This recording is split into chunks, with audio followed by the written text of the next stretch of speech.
GMNA uses artificial intelligence for generated speech, visuals, and production. AI-generated content may contain errors. Please verify important information before making decisions or taking action. Good night, Montreal. Construction crews at the Udall Descarrières site in Le Plateau, Montreal are set to pause operations next week as they begin the customary 2-week summer vacation. The break, scheduled to start on Tuesday, July 19th and run through Monday, August 1st, will see all activity at the quarry-related project temporarily halted. This pause aligns with the province-wide tradition that sees most construction work on the island shut down for the height of summer.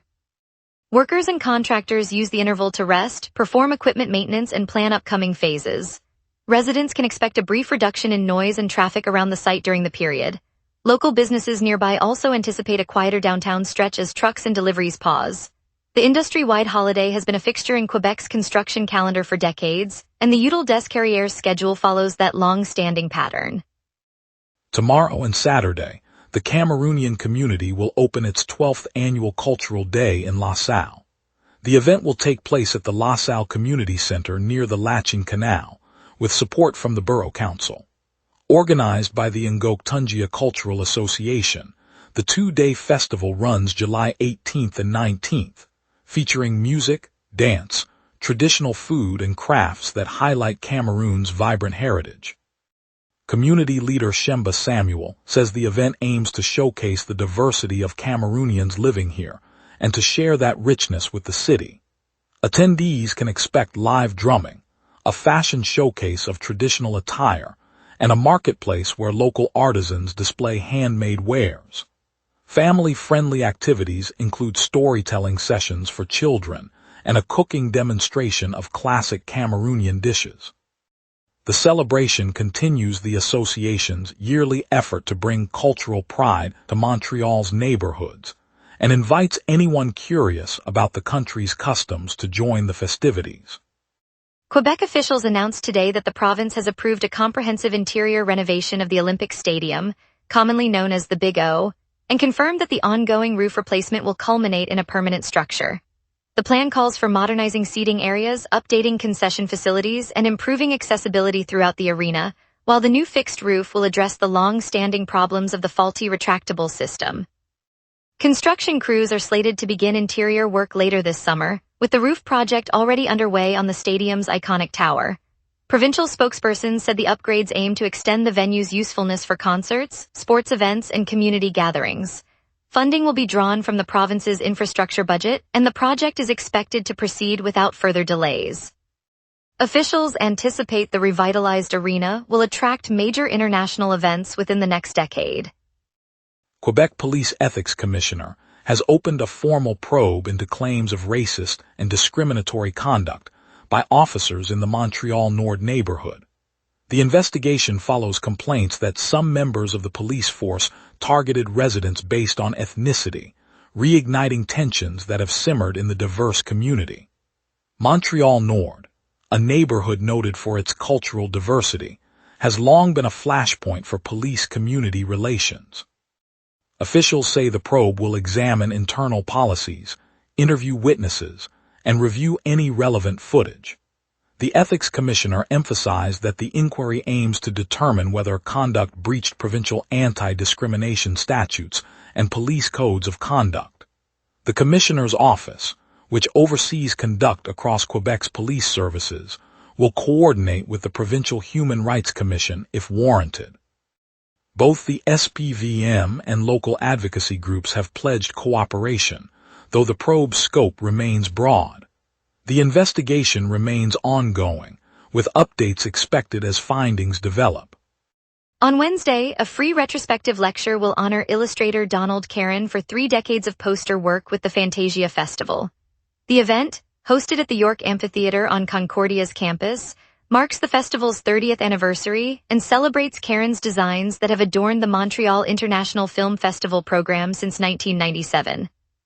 Festival organizers say the lecture will showcase a curated selection of his most iconic images, offering insight into the visual evolution of the genre-bending showcase. Attendees can expect a walk through the history of the festival's branding, followed by a brief Q&A with Caron himself. Admission is complimentary and seating is limited, so film enthusiasts are encouraged to arrive early. The York Amphitheatre's open-air setting will provide a vibrant backdrop for the visual showcase. The lecture underscores the enduring partnership between the festival and the local creative community. We'll preview the Calgary Stampeders hosting our Alouette Saturday and the flood losses topping $1.1 billion. We will be right back. Watch the local sunset tonight at 6 p.m. for all your local Montreal news. Welcome back, everyone. I'm glad you're still with us. Let's dive in. Reid has the local stories you need to hear. Saturday's CFL Showdown will see the Calgary Stampeders host the Montreal Alouette in a regular season rematch. After splitting their first meeting earlier in the year, both clubs are looking to settle the score as they head into the second encounter of the campaign. Calgary's McMahon Stadium is set to fill with fans eager to watch the Stampeders defend their home turf, while Alouette supporters will travel north hoping to swing momentum back in their favor. Coaches from both sides have highlighted adjustments made since the opening game, particularly in the passing attack and defensive schemes. The outcome could shape playoff positioning for each team as the season reaches its midway point. Ticket holders can expect a lively atmosphere, with local businesses already gearing up for the influx of visitors. Restaurants along the stadium corridor are planning special menus to welcome the crowds. Severe thunderstorms that swept through Manitoba and Saskatchewan in June, combined with unprecedented flooding in the Montreal area, have driven insured losses to a staggering $1.1 billion, the Insurance Bureau of Canada reported. The deluge battered homes, businesses, and infrastructure, leaving thousands of residents dealing with ruined basements, damaged roofs, and disrupted utilities. Adjusters rushed to the scene, processing claims that spanned rural farms to dense urban neighborhoods. Officials said the weather events marked the highest insured damage total recorded for the year, underscoring the financial strain on households and insurers alike. Municipal crews have been working around the clock to pump water from streets and restore power to affected districts. As cleanup efforts continue, many families face lengthy repairs while insurance payouts begin to flow, shaping the region's recovery in the weeks ahead.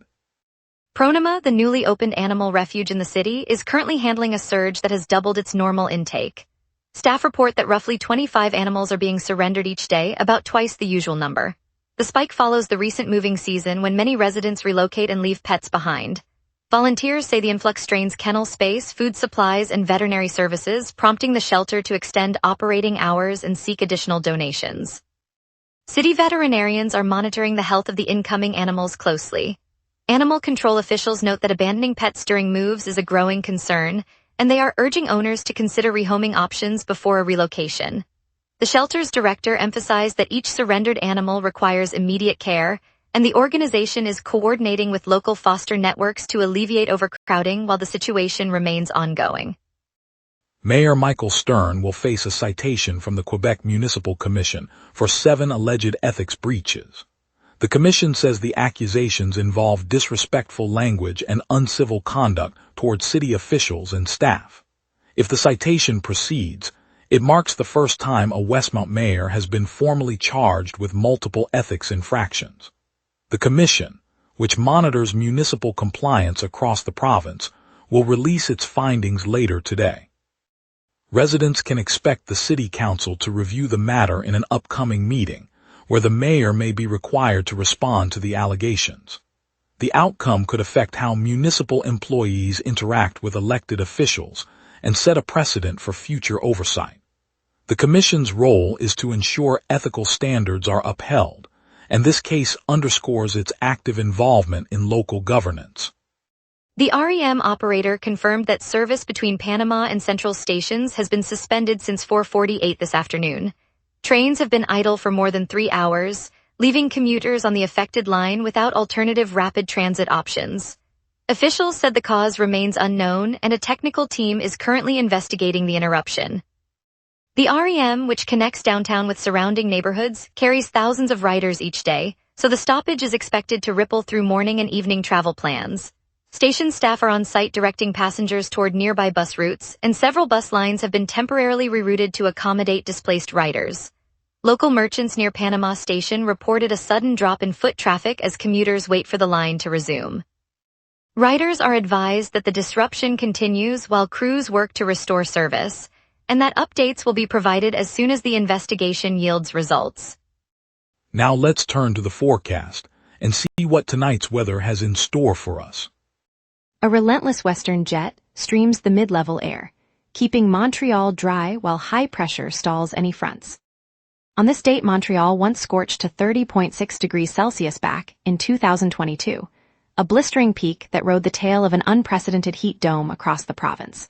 Conversely, the chill of 13.6 degrees set in 2015 during a sudden Arctic surge that plunged the city into a rare early summer freeze.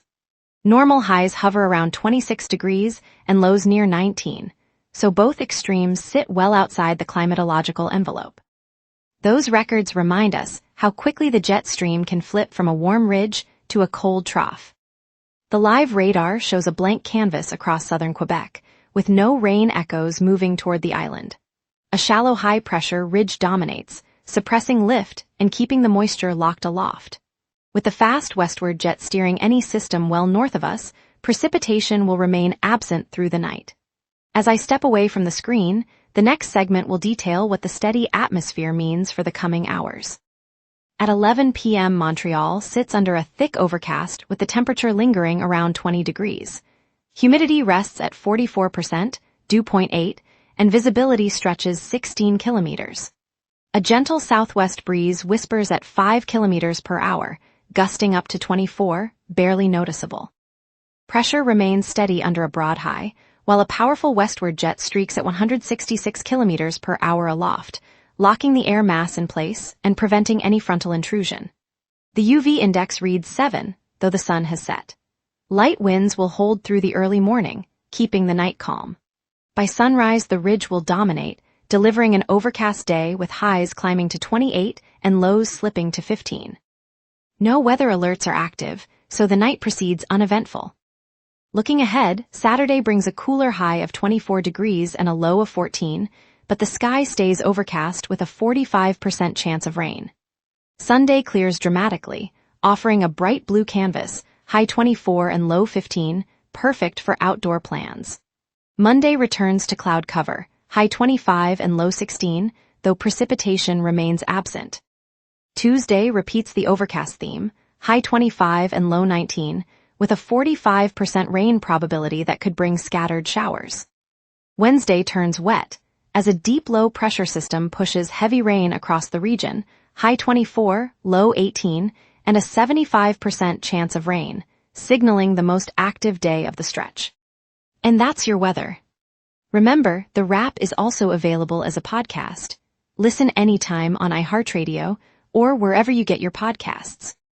Up next, traffic updates across the island, a look at tonight's concerts, and a quick dive into our sports highlights. We will be right back. Watch the local sunset tonight at 6 p.m. for all your local Montreal news. And now here's Jason with sports. Local soccer is surging and hockey season already has a date. The Montreal Roses picked up a big Northern Super League win earlier this month, topping the visiting Halifax Tides 1-0. The decisive moment came from substitute Chloe Minas, who stepped up and converted from the penalty spot in the 77th minute to seal it for Montreal. The Roses are also building for the future. The club announced the signings of Marie-Yasmine Aladou and Yves Perisset, two internationally pedigreed players described as high-profile additions to the Montreal roster. A significant off-pitch move for the club. Mark your calendars, Canadiens fans. The 2026 to 2027 NHL season opens September 29th with an all-Canadian showdown. Montreal visits Toronto on opening night, while Edmonton hosts Vancouver later that same evening. A strong start to the league's new calendar. On a breezy Saturday afternoon on St. Laurent Boulevard, students, alumni, and faculty gathered outside the historic facade of the College of Montreal. They carried handmade signs in soft pastel blues, each bearing a single word: respect, safety, hope. The crowd formed a quiet circle around a small wooden table where a local nonprofit had set up a resource hub, offering counseling pamphlets and a space for anyone to share their story. What began as a legal battle over alleged assaults has blossomed into a community movement. Yesterday, the college announced a comprehensive overhaul of its safeguarding policies, including a newly appointed independent ombudsperson and mandatory training for every staff member. In the middle of the gathering, a former student stepped forward, her voice steady, to thank the volunteers who helped her find the courage to speak out. The applause that followed felt less like a ceremony and more like a shared promise. It reminds us all why community matters. Montreal's strength lies in its willingness to listen, to stand together, and to turn hardship into lasting change.